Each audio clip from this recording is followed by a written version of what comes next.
গানের তালে তালে পটি করো নাকি? সাম্বার বাচ্চা, পার্টি করি না, রিলস করি।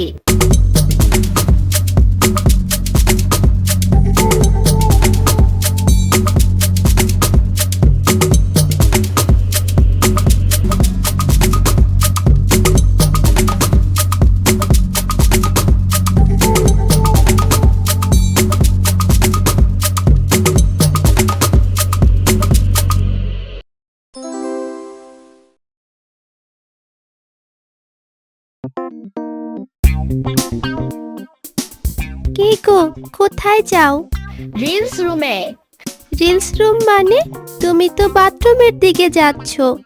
এখন থেকে ওখানে রিলস বানানো হবে, তাই ওর নাম বাথরুম না, রিলস রুম। ও, তার মানে তোমার রুমই আজ থেকে বাথরুম? আহ, বলদ বউ, কিচ্ছু বুঝে না। আমার রুম বাথরুম হতে যাবে কেন? বাথরুম যদি রিলস রুম হয় তাহলে তো তোমার রুমকেই বাথরুম করতে হবে। বাজে কথা বইলো না, এখন আমার রিলস বানাইতে হবে। আচ্ছা, ইয়ামিন কি গোসল করবে না বলে প্রতিজ্ঞা করছে নাকি? কই, ওকে তো দেখলাম বাথরুমে ঢুকলো। আরে, তা তো আমি 7 দিন ধরেই দেখতেছি, কিন্তু গোসল তো করে বলে মনে হয় না। ঠিকই বলছো, না হলে এই শীতে প্রতিদিন গোসল করার মানুষ তো ইয়ামিন না। ভালো করে খোঁজ লাগাই ধইব তো, আসলে ইয়ামিন বাথরুমে বৈশা কি করে। এবারে ফোনটায় ক্যামেরা অন করে সামনে রাখলাম, এখন ড্যান্স হবে, ড্যান্স। ইয়ামিন, এই ইয়ামিন, ইয়ামিন, বাথরুমে এত গান বাজনা কিসের? গানের তালে তালে কাজ করি। তালে তালে কাজ করো মানে? গানের তালে তালে পটি করো নাকি? সাম্বার বাচ্চা, পার্টি করি না, রিলস করি। খাইছে, ইয়ামিন বলে কি পটি করে তা আবার ফিল করে? পটির উপরে এত ফিলিংস? এখনই বুবুরে বলতে হবে। না, নাচে তো কোনো ফিলিংস পাই না। কি করা যায়? আইডিয়া। এবার এই পানি গায়ে পড়ার সাথে সাথে শরীরে একটা হিট আইসা যাবে, নাচ তখন এমনি আসবে। বুবু, সর্বনাশ হয়ে গেছে। কি বলিস? কি সর্বনাশ? বাসায় আগুন লাগছে? আরে না, বাসায় ইয়ামিন লাগছে। ইয়ামিন লাগছে মানে? আরে তোমার ইয়ামিন বাথরুমে ঢুকে বসে আছে, বলে সে নাকি পটি করে তা ফিল করে। খাইছে, এই ছেলে তো পুরো বাসাটাই পটি বানাই দিবে। ওরে আটকাতে হবে।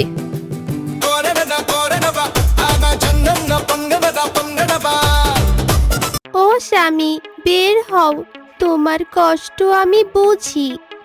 আমি বের হব না, কাজ করতেছি। হাই হাই হাই, কয় কি?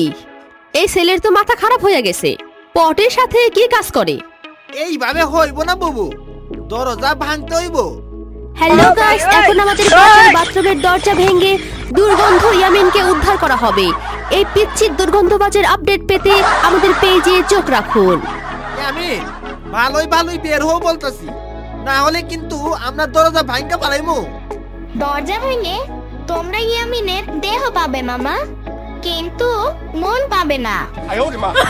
তোমার মনের দরকার নাই আমাদের, তোমার দেহটা পাইলেই হইব। হ্যাঁ, ওই দেহই পিটিয়ে চ্যাপটা করব। দরজা ভাঙ তাড়াতাড়ি। কই, পটিটা কোথায়?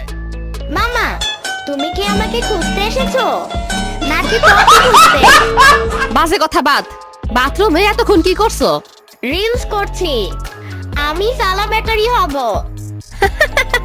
এটা সাবলেট না, কথাটা হবে সেলিব্রিটি। ওই হইলো একই কথা। অবশ্য কথাটা ভুল বলনি, তুমিও তো ব্যাটারি। এটা হলো পিচ্চি ব্যাটারি। সাম্বার বাচ্চা, ইয়ামিন, এই বাথরুমে বসে আর কোনো রিলস না, এক্ষুনি বের হও। কেউ আমার প্রতিবার মূল্য দেয় না, আফসোস, বড়ই আফসোস।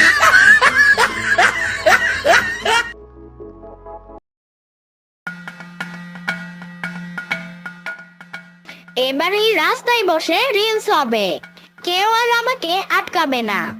এই পিচ্ছি, রাস্তা তো নাচানাচির জায়গা না, বাসায় গিয়ে নাচো। আমি পেয়েছি না, আমার নাম ইয়ামিন, ইয়ামিন বলে ডাকো। এত কথা বলতে পারবো না, রাস্তাঘাটে বদমাইশি কইরো না। বদমাইশি করে না তো, রিলস করি। রিলস করো, সেটা আবার কি? এটা সবাই করতে পারে না। যদি একটানে মাথা থেকে 20 গছা চুল তোলা যায় তবেই সে করতে পারবে, বেশি উঠলে কিন্তু চলবে না। তাইলে তো একবার চেষ্টা করে দেখতে হয়।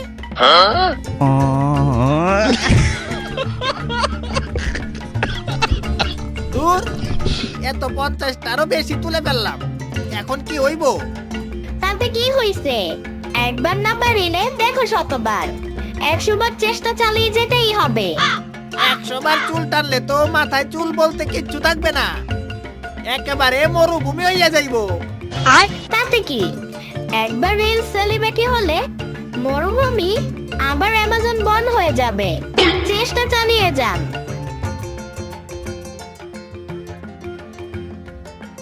আমাকে পিচ্চি বলা, এবার দেখো তোমার কি হাল হয়।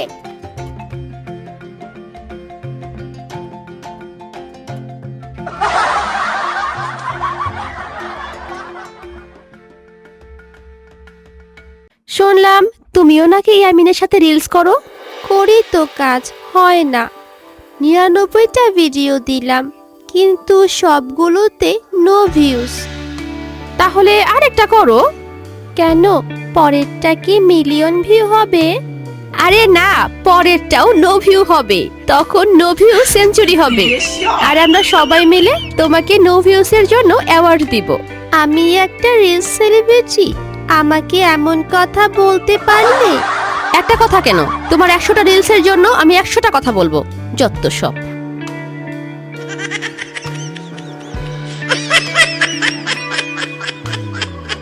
মামা, আমি তো ঘটনা ঘটাই ফেলছি। কেন ইয়ামিন, কি হয়েছে? রাস্তায় রিলস করতে গিয়ে গণপিটানি খেয়েছো নাকি? ধুর মামা, গণপিটানি খাবো কেন? তাহলে কি হয়েছে? বাথরুমে বসে যে রিলস বানাইছি সেটাতে মিলিয়ন ভিউ এসেছে। বলো কি? তাহলে তো বাথরুমকে একটা অ্যাওয়ার্ড দেওয়া উচিত। আমার মনে হয় বাথরুমের কমরটা ওরে হেল্প করছে, ওরে তো মিষ্টি খাওয়ানো উচিত। মামা, মিষ্টি তো আমাকে খাওয়াবে, তুমি বাথরুম কমোড এসব আনছো কেন? তুমি যা শুরু করেছো তাতে কোন দিন না বাথরুমকে নিজের রুম বানিয়ে না নেও।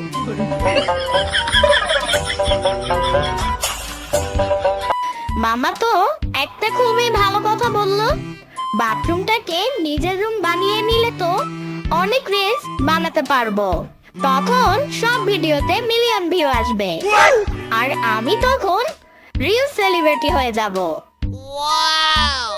হ্যালো গাইস, দেখুন আমি এখন বাথরুমে বসে রিলস করছি। ল্যাম্পপোস্টের নিচে পড়াশোনা করে একজন লোক বিদ্যাসাগর হয়েছিল। আমি এখন বাথরুমে বসে রিলস বানিয়ে রিলস সাগর হব। ইয়ামিন, এই ইয়ামিন, ইয়ামিন, তুমি আবার বাথরুমে ঢুকে বসে আছো? আমি এখন এই বাথরুমেই থাকবো, এটাই আজকে থেকে আমার রুম। আমার বাথরুম পেয়েছে, আমাকে বাথরুমে যেতে হবে, বের হও তাড়াতাড়ি। আমার রুমে কাউকে ঢুকতে দিব না আমি। তাহলে আমি বাথরুম করব কোথায়? তোমার রুমে? সাম্বার বাচ্চা, এত বাথরুমে চাপ দিলে তুমি পাবলিক টয়লেটে যাও। তুমি পাবলিক টয়লেটে গিয়ে রিলস করো, ওইখানে যা গন্ধ, তাতে তোমার রিলস তাড়াতাড়ি ভাইরাল হয়ে যাবে। বাহ সাম্বা, পাবলিক টয়লেটে গন্ধ নেওয়ার তো তোমার বেশ অভিজ্ঞতা আছে। ইয়ামিনের বাচ্চা, দরজা খোলো বলছি। 100 টাকা এন্ট্রি ফি দিতে হবে, তা না হলে আমি বাথরুমে কাউকে ঢুকতে দিব না। ঠিক আছে, এই নাও 200 টাকা, 100 টাকা ফেরত দিয়ে আমাকে তাড়াতাড়ি ভিতরে ঢুকতে দাও। আমার কাছে খুচরা টাকা নেই, তাই তোমাকে 100 টাকা ফেরত দিতে পারবো না সাম্বা। ইয়ামিনের বাচ্চা, ঠিক আছে নাও, এর শোধ আমি তুলবো। ঠিক আছে, সেটা দেখা যাবে। মা, আপনি ইয়ামিনকে বেকার বলতে পারেন না, ও এখন স্বাবলম্বী। কি? ইয়ামিন তো খাবারটাও নিজে খেতে পারে না, ও স্বাবলম্বী হলো কিভাবে? ইয়ামিন বাথরুমে বাণিজ্য করে কয়েকশো কোটি টাকা রোজগার করতে শুরু করেছে।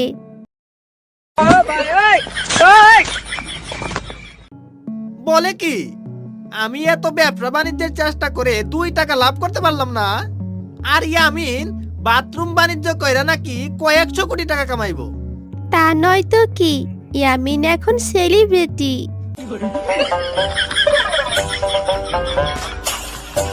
ইয়ামিন, তুমি বাথরুমে বৈশা কি ব্যবসা করতেছো বলো তো?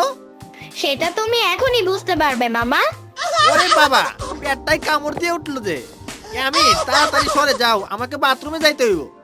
বাথরুমে যেতে হলে 100 টাকা এন্ট্রি ফি দিতে হবে, তা না হলে আমি কাউকে যেতে দিব না। এইটা কেমন কথা? বাথরুমে যাইতে হইলে 100 টাকা দিতে হবে কেন? কারণ এটাই তো আমার বাথরুম বাণিজ্য। এটা করেই আমি কয়েকশো কোটি টাকার মালিক হয়ে যাব। বুবু, আমার অবস্থা শেষ। যত টাকা ছিল সব ইয়ামিনরে দিয়ে দিছি। সে কি রে, তা হঠাৎ তুই ইয়ামিনকে এত টাকা দিতে গেলি কেন? আর বলো না বুবু, সকাল থেকে এই নিয়ে 30 বার বাথরুমে যাচ্ছি। প্রতিবার 100 টাকা দিতে দিতে আমার অবস্থা এখন খারাপ। তাহলে বুঝতে পারলে তো রিলস বানিয়ে কিভাবে ইনকাম করতে হয়।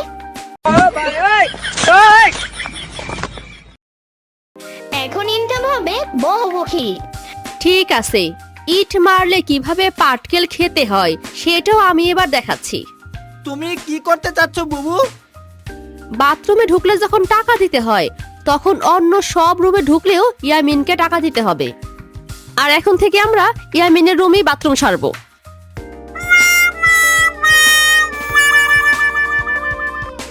টাকা খরচের ভয়ে সেই কখন থেকে বাথরুমে বসে আছি।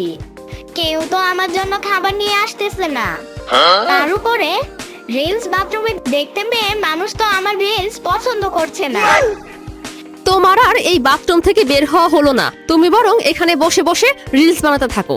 আর এই সুযোগে আমরা তোমার রুমকেই বাথরুম বানাই। সাম্বার বাচ্চা, আমি আর রিলস বানাবো না। দরকার নেই আমার বাথরুম বাণিজ্যের। আমি আগে আমার রুম রক্ষা করব। তা বললে তো হবে না, এই রুম থেকে বের হতে হলে 5000 টাকা দিতে হবে। সাম্বার বাচ্চা, 5000 টাকা দিলে তো আমার কাছে কিছুই থাকবে না। তাহলে এখানেই থাকতে হবে, এছাড়া কিছুই করার নাই। দূর, কিস খেয়ে গেলাম। নাও 5000 টাকা।